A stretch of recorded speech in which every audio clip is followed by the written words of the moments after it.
Hello, everyone, and welcome back to another super cool radio interview. I'm your host, Matthew Thomas. Thank you so much for tuning in. I got a great guest joining me at this time. Earlier this year, Grin Cynic released their self-titled album through Pavement Entertainment. Please welcome, joining me at this time, he is the founder and guitarist for Grin Cynic. Please welcome Mike Lee. Hey there. How's it going, world?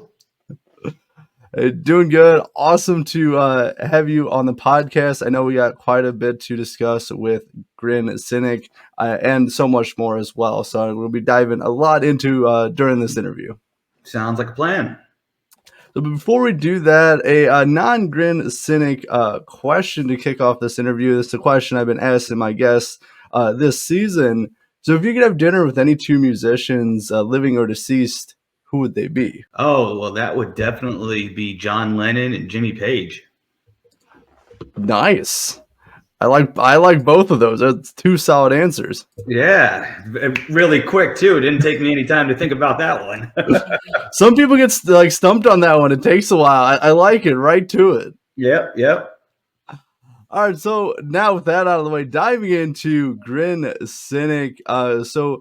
From what I've read and other interviews and things like that, this is like a reformation of the band. So like, how was it like putting this current lineup together? Oh, it was pretty interesting. So yeah, the band's name's been around for a long time.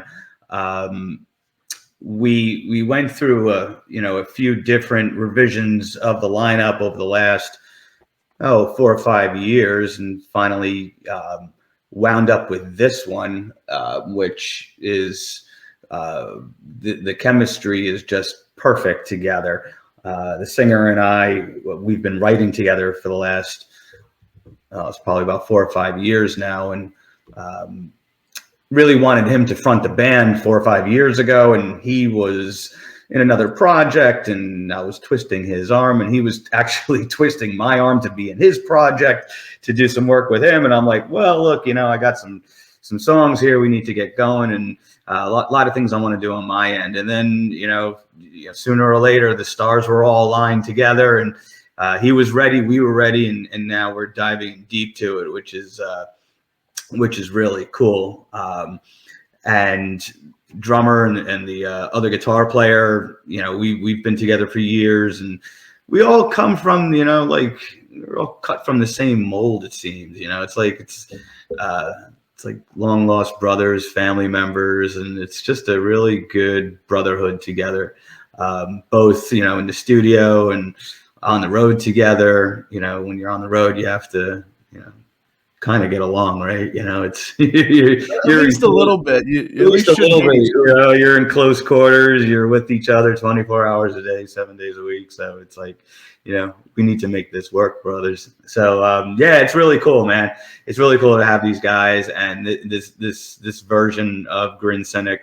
I know the co-founder of the band who co-founded it with me many years ago, who unfortunately passed away. I know he's up there going, yeah, this is it, man. This is the good stuff. So we're excited. We're excited, to have Pavement behind us and put out the album, getting really some really good responses off of it, and got some really cool shows coming up and tours, and it's gonna be fun, man. I can't wait. Oh, definitely, for sure. I know we'll be diving into all of that. But last question about the lineup, I was curious because I read that you said that it shares like similar characteristics to like the original lineup. Is that correct?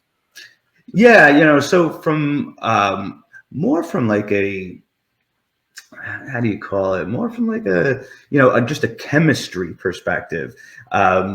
It's not often, I've been around the block, and people have been around in bands, that you find band members that you actually like really get along with and you're friendly with. I know bands out there, and I'm sure that you do too. There's many of them out there that they're great together on stage and they're great together in the studio, but they ride in separate tour buses, and when they're not in studio or on tour. One of them lives, on the West Coast, one of them lives on the East Coast, and they don't even talk to each other. There's a lot of bands like that. And fortunately for us, it's the total opposite. We enjoy spending time with each other and writing and hanging out and just, being kids. It's a lot of fun. No, I'm really happy to hear that. And yeah, I know I've talked to many musicians, interviews all, on record and off record. And there's definitely, unfortunately, a lot of bands like that where, as you said, great on stage, great in the studio, but they just can't stand each other for whatever variety of reasons. So I'm glad to hear you guys, very tight knit group, and you guys actually enjoy hanging out and spending time like outside of music with each other. Absolutely. Absolutely. So now diving into the album, as you said, you got Pavement behind you for this new self-titled album. So like, what led to like a signing with Pavement? So I know a few folks over there, and we've worked with them in the past. They have a good reputation. They have a really good roster of bands, and I submitted some material to them probably about a year and a half ago, and they like what they heard and asked us if we wanted to partner together. And, after going back and forth with some, negotiations and seeing what they can do for us and how we can, help them, we decided to give them a shot, and they're doing a great job. We've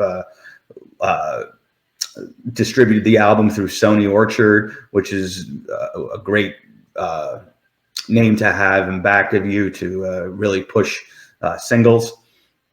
And, the folks over at Pavement, they have their finger on a lot of different things, and especially, some good tours that come across their table that we are looking at a few right now to see which ones, would be the best fit for us and, the best audience.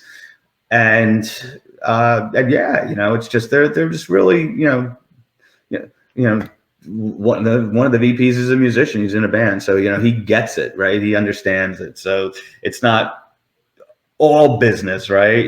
We do understand that this is a business, and you got to treat it like a business. But there's also that part of it. It's like, we're all musicians here. We're all songwriters, and we play instruments, so we get it. Oh yeah, for sure. I've interviewed many bands on the label. I actually interviewed Mark Nawara as well, and just awesome people with Pavement. As you said, they got a great collection of bands, and they understand the musician side and the business side as well. Yep. So now, focusing on the self-titled album now. So how was it writing and recording the self-titled album?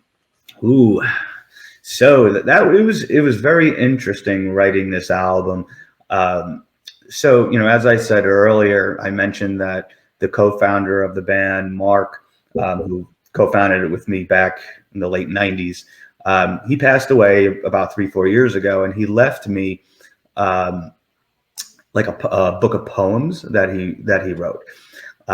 We also had a lot of different guitar riffs and parts of songs that never really made it to any albums that I always liked. They just they're cool riffs and cool progressions that just we've never really done anything with. So James, our singer, and I, we kind of started to put things together, old riffs and song and melodies, and we just started writing. And then, we were using Mark's, some of his poems. We were incorporating that into some of the songs. And then the strangest part is, which I won't go into total detail with, James and I started to go through some, let's say, personal life changes in our personal lives and our family lives, basically at the same time. And it was just, again, timing wise, how that all took place. And, it was, some pretty deep shit that we were going through. And it's like, well, dude, this is perfect fucking material to write about. People get it. This is like real stuff that we can write about and convey, and people will understand it. There's, I'm sure, millions of other people that are going through the same thing that we're going through, and let's write about it. And that's, really how the writing process of this album came along, and all the way to the artwork of it, and the arrangement of the songs, and the architecture of the entire album was written based on, real-time life experiences mixed in with, riffs and lyrics and stuff from the past. So kind of take everything and combine it all together, and you got the new Grin Cynic album.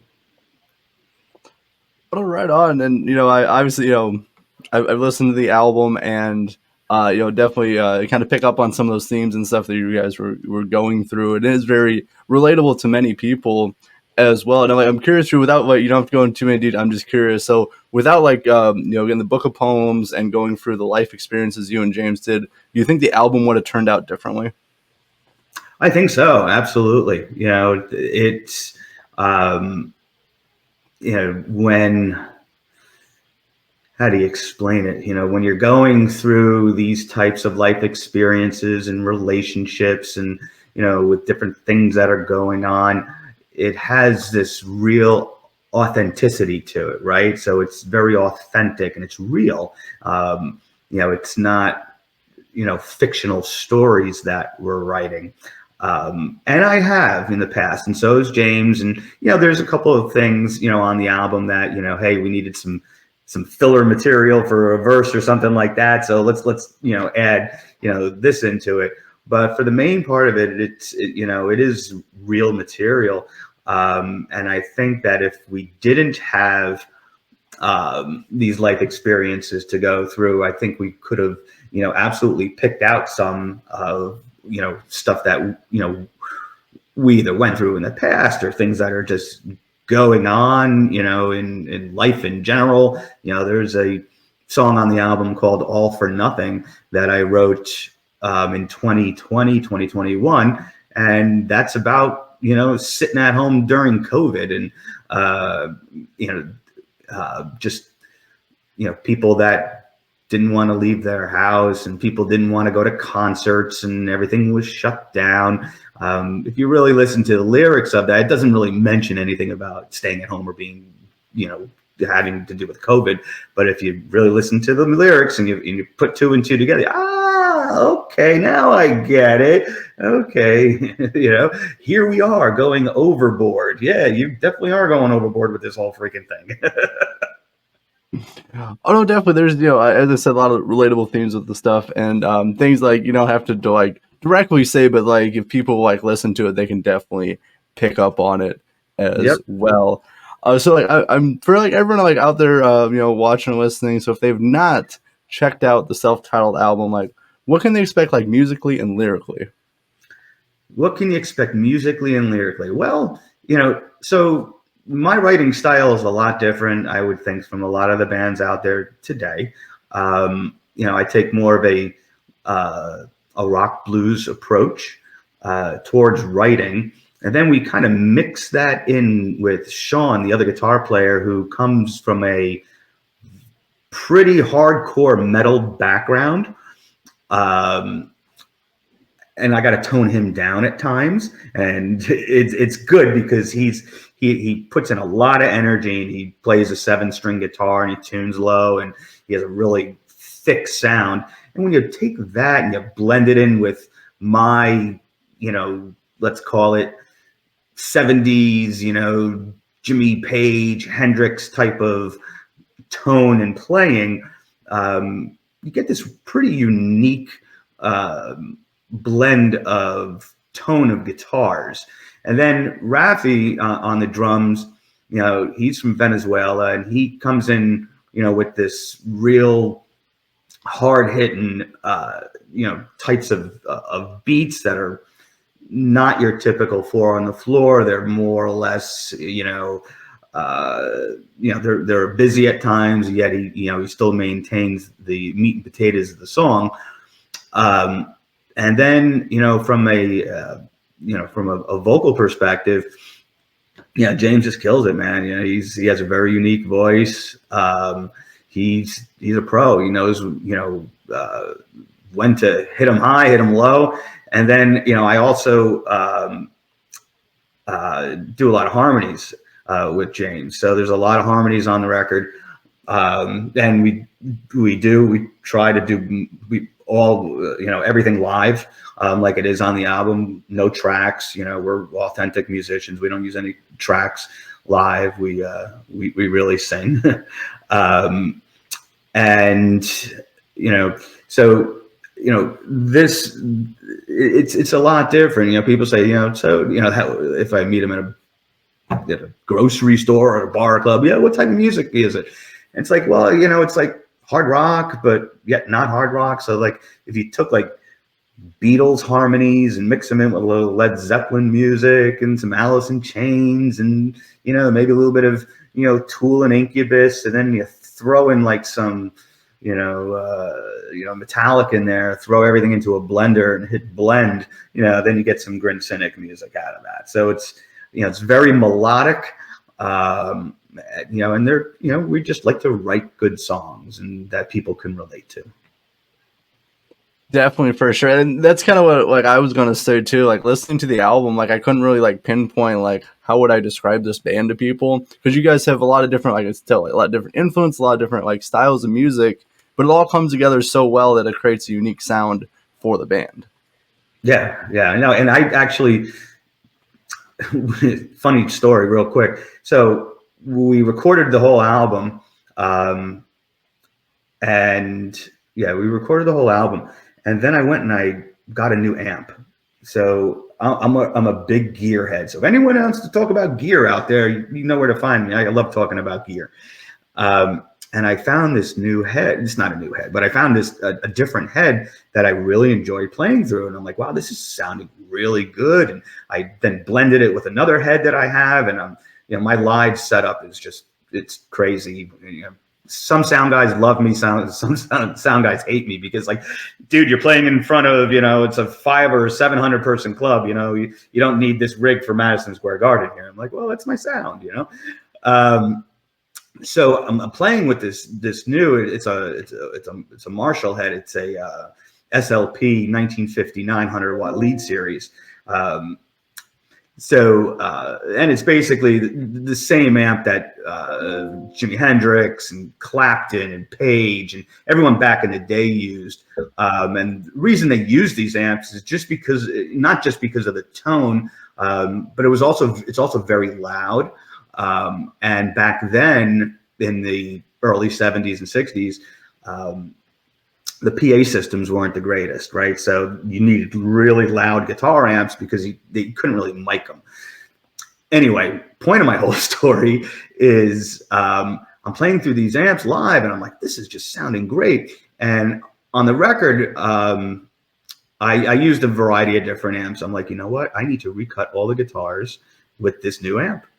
And I call up my producer and engineer and the guy who owns the studio. I'm like, guess what we need to do? He's like, more guitars? I go, yeah, more new guitars. So, so I went back in the studio and brought my head with me in my cabinet and cranked it up and did a layer of rhythms on all the songs with this new amp. So it had that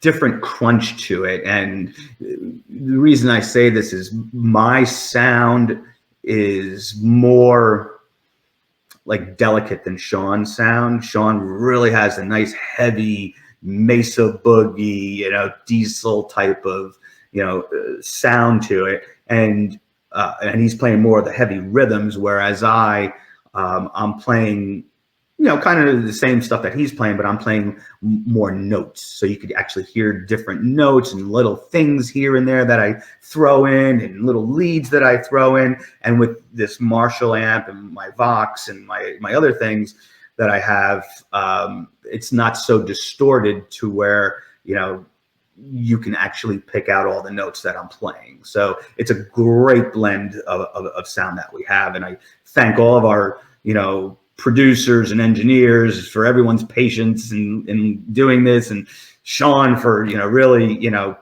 picking up that bottom end and running with it. All right, that is awesome. So like for you, like how long did it take to like recut those guitar layers? Yeah, that it didn't take that long. It was probably a good 2-day session, so maybe 16 hours, something like that. Because you gotta line everything up and double a lot of it, triple some of it, and then nobody's perfect, so you got to do a little bit of editing here and there. But it was fun. I loved it. I loved going in the studio. I can go right now and, hey, we need to recut more guitars. No, it sounds great. Don't touch it.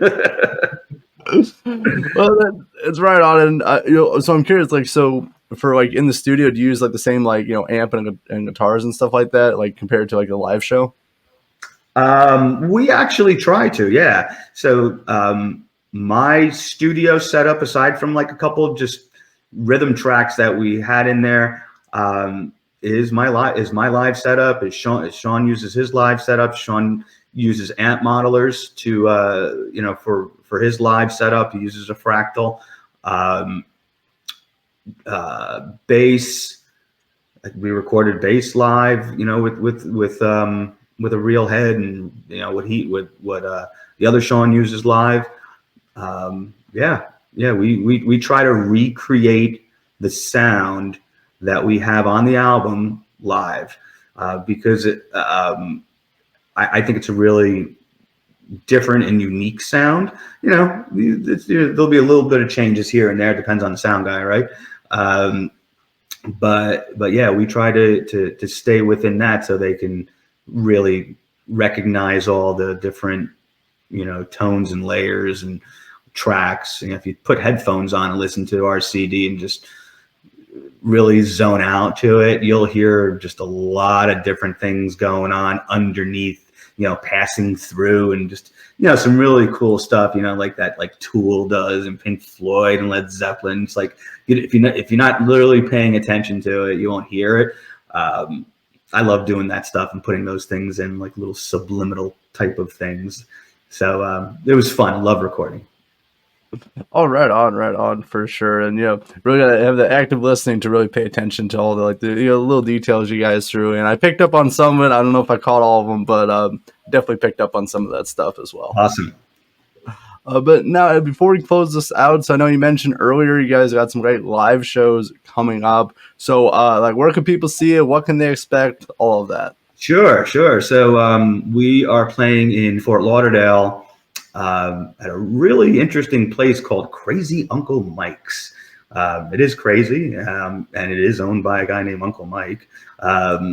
We're playing there in July. I believe it's July 26th.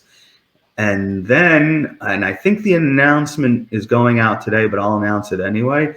We are touring with Gilby Clarke from Guns N' Roses as his direct support band in September. So that's going to be 4 or 5 Florida dates. That's going to be Fort Lauderdale, Orlando, Clearwater, and Fort Myers so far. So just hit our Facebook page at Grin Cynic Official. All the dates will be posted there with all the other events that we're going to be doing. And we're going to be looking at a nice fall tour. That's something that Pavement's working on with us. And yeah, we can't wait to see everyone out on the road and just, have a great time and play some good music. Well, right on. Well, it sounds like you guys got some great shows coming up. Everyone watching, listening, make sure to see Grin Cynic live any chance you can if they're coming to an area near you. But Mike, what are we kind of already talked about what's upcoming for Grin Cynic, but like how is like the rest of this year looking like for you guys for like music or touring? Yeah, so we're going to get back in the studio, and we have a couple of singles that we want to record. We're actually going to remake a song too that I can't divulge right now, but it'll be out there. So our plans for the remainder of the year is get back in the studio and do a little bit more recording, but it's mainly focusing this year on touring and playing shows. So that's where it's going to be, whether it's a tour, whether they're one-off dates. I think there might be a show over at the Sturgis bike rally that we might fly into and play. But we're going to be all around, all over. So we're trying just to fill up our calendars, fill up the map, with show dates throughout the U.S. So that's 2024. Then 2025, we're gonna cross the pond and go overseas. So hopefully we'll get that going probably in the next couple of months and have some dates in 2025 to share. Well, right on. Sounds like you guys got a lot of great things in the works for Grin Cynic. So please check out and support Grin Cynic. I'll leave some links for them in the description. Got a lot of great things in the works as well. But Mike, thank you so much for stopping by Super Cool Radio. Thank you so much, Matthew. We appreciate it, and keep on rocking out there. Hit our Instagram and our Facebook. You see everything and all the new stuff that's coming on, and hope to see every one of you guys out there on the road. That's right. I couldn't say it any better. But again, please check out and support Grin Cynic. For Mike Lee of Grin Cynic, I'm your host always, Matthew Thomas. Thank you so much for watching and listening to Super Cool Radio. And remember, stay frosty. Peace.